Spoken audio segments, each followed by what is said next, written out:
In today's video, I'm going to teach you how to add tab on a Confluence page. To get started, open the Confluence page where you want the tabs to appear and make sure you're in edit mode.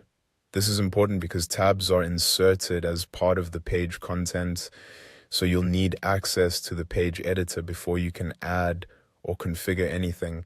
Once you're inside the editor, the next thing to check is whether you already have a tab app available in your Confluence workspace. If you don't see one yet, go to the left side panel, expand the apps section, and choose the option to explore more apps. From there, search for a tab app that works in Confluence. You may see options such as composition tabs for Confluence, tabs for Confluence, or similar tools.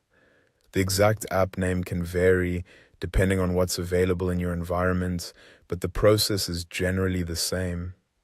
If your workspace already has a tab app installed, you can skip this part and move straight to inserting it into the page. Now go to the section of the page where you want the tabs to appear.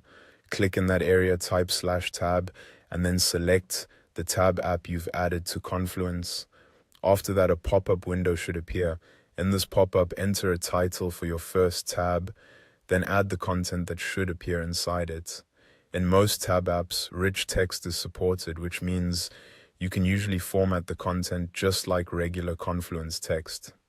That makes it useful for organizing information into cleaner, easier to navigate sections.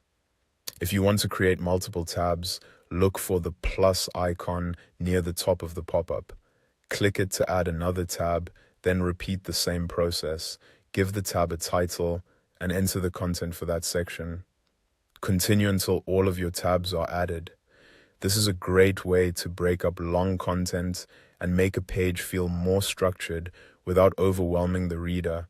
When everything looks good, click Insert in the bottom right corner of the pop-up, then give it a moment to load fully and appear on the page.